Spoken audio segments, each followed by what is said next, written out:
Bunda Teresia. Agnes Gonza Boccaccio, Gonza berarti kuncup mawar atau bunga kecil di Albania, lahir pada tanggal 26 Agustus 1910 di Uskup, yang kemudian lebih dikenal dengan nama Skopje. Sebuah kota yang menyimpang dari segi etnis, bahasa, agama, dan geologi dengan wilayah sekitarnya. Meskipun lahir pada tanggal 26 Agustus, dia menganggap 27 Agustus menjadi ulang tahunnya, di mana 27 Agustus adalah hari ketika dia dibaptis. Dia adalah anak bungsu dari pasangan Nicole dan Drana Boccaccio. Ayahnya Nicole Boccaccio, namanya berarti pelukis, berasal dari Prizren, Kosovo, sementara ibunya diduga berasal dari sebuah desa dekat Đakovica, Kosovo. Ayahnya yang terlibat dalam politik Albania meninggal pada tahun 1919 ketika ia berusia 8 tahun. Ketika kematian ayahnya, ibunya membesarkannya sebagai seorang Katolik Roma. Menurut sebuah biografi yang ditulis oleh Johann Graf Lucas, pada masa kanak-kanak Agnes terpesona oleh cerita-cerita dari kehidupan misionaris dan pelayanan mereka di Benggala. Pada usia 12 tahun, dia merasa yakin dan berkomitmen untuk kehidupan beragama dan merasa terpanggil untuk melayani orang miskin. Resolusi akhirnya diambilnya pada tanggal 15 Agustus 1928 sewaktu berdoa di kuil Madonna Hitam di Letnis, tempat di mana dia sering pergi berziarah. Dia akhirnya memutuskan meninggalkan rumah pada usia 18 tahun untuk bergabung dengan kesusteran Loreto di Irlandia sebagai misionaris dan tidak pernah lagi melihat ibu serta saudara perempuannya.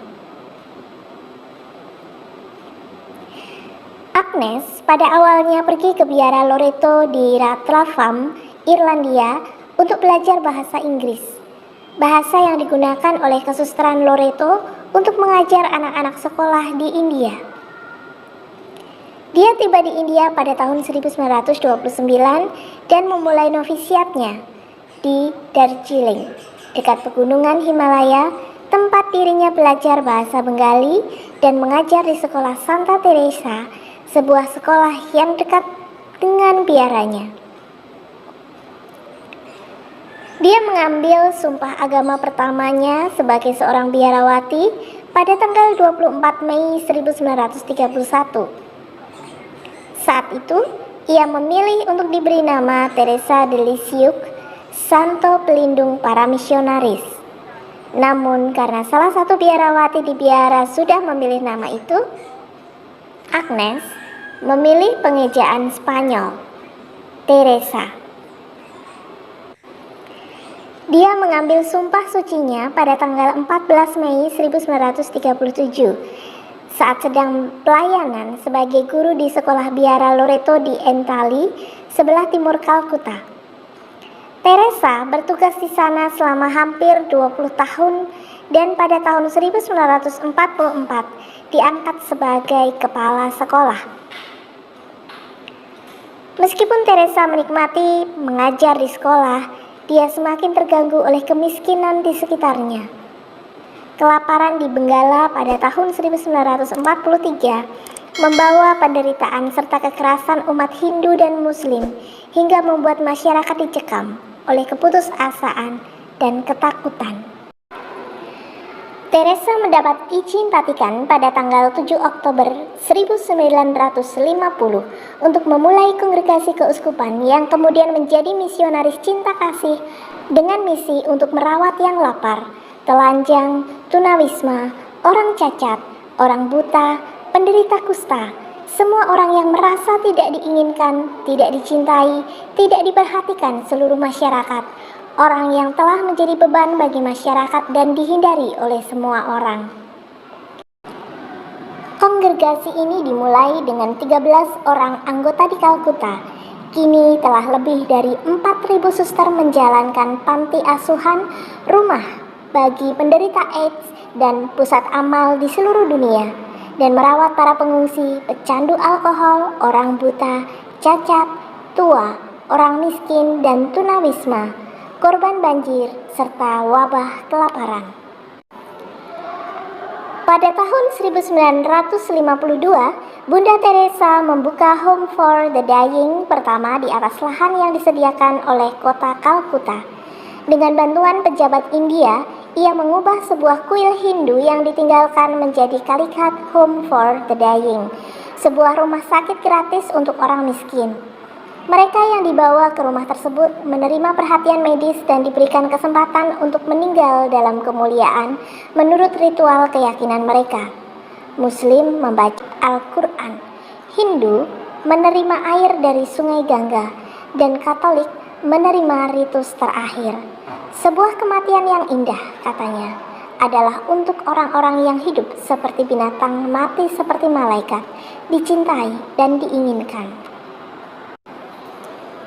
Bunda Teresa segera menyediakan tempat tinggal untuk mereka yang menderita penyakit Hansen, umumnya dikenal sebagai kusta, dan menyebut tempat ini sebagai Santi Nagar atau kota kedamaian. Para misionaris cinta kasih juga mendirikan beberapa klinik kusta yang terjangkau di seluruh Kalkuta, menyediakan obat-obatan, perban, dan makanan. Bunda Teresa merasa perlu untuk membuat rumah bagi anak-anak yang hilang. Pada tahun 1955, ia membuka Nirmala Sisu Bhavan sebagai perlindungan bagi yatim piatu dan remaja tunawisma. Pada tahun 1960-an, ordo ini telah membuka penampungan, panti asuhan, dan rumah lepra di seluruh India. Bunda Teresa kemudian memperluas ordo di seluruh dunia. Rumah pertama di luar India dibuka di Venezuela pada tahun 1965 dengan 5 suster. Selanjutnya di Roma, Tanzania, dan Austria pada tahun 1968, dan selama tahun 1970, ordo ini membuka rumah dan yayasan di puluhan negara baik di Asia, Afrika, Eropa, dan Amerika Serikat. Pada tahun 2007, misionaris cinta kasih berjumlah kurang lebih 450 bruder dan 5.000 biarawati di seluruh dunia menjalankan 600 misi, sekolah, dan tempat penampungan di 120 negara. Pada tahun 1982, saat puncak pengepungan Beirut, Bunda Teresa menyelamatkan 37 anak yang terjebak di garis depan sebuah rumah sakit dengan menengahi sebuah gencatan senjata sementara antara tentara Israel dan gerilyawan Palestina. Ditemani oleh para pekerja palang merah, ia melakukan perjalanan melalui zona perang ke rumah sakit yang hancur untuk mengevakuasi para pasien muda.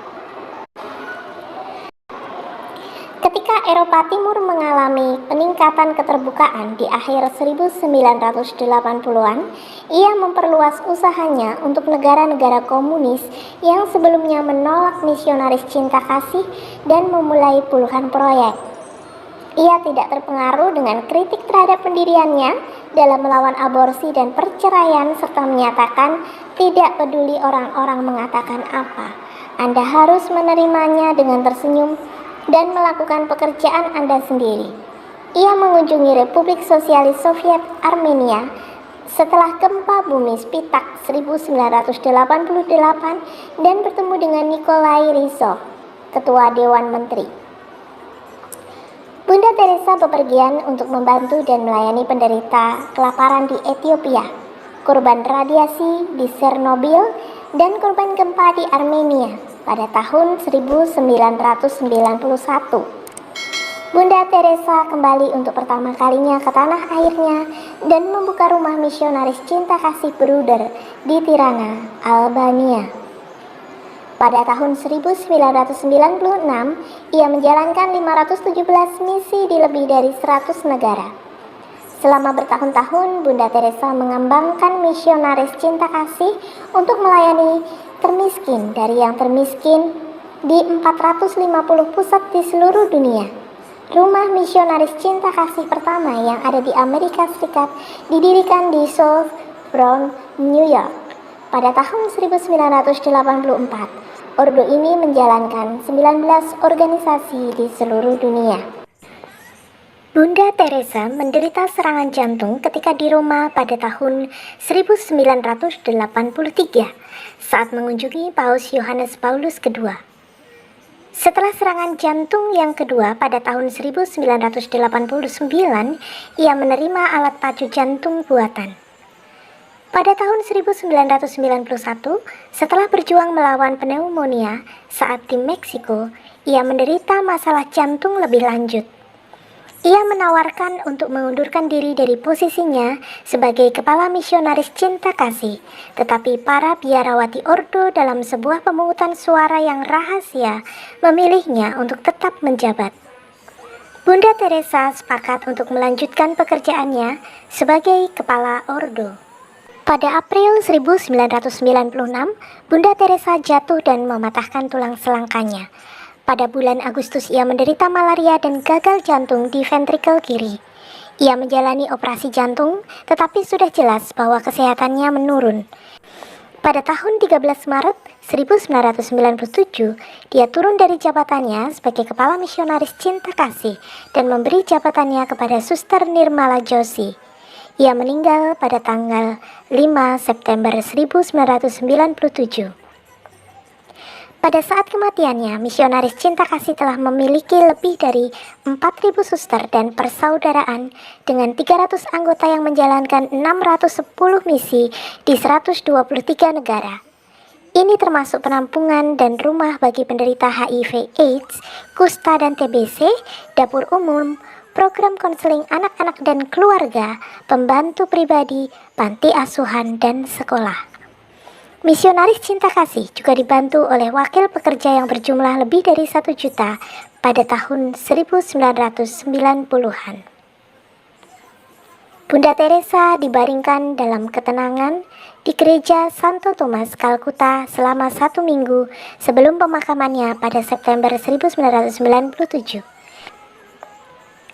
Ia diberi pemakaman kenegaraan oleh pemerintah India dalam rasa syukur atas jasanya kepada kaum miskin dari semua agama di India.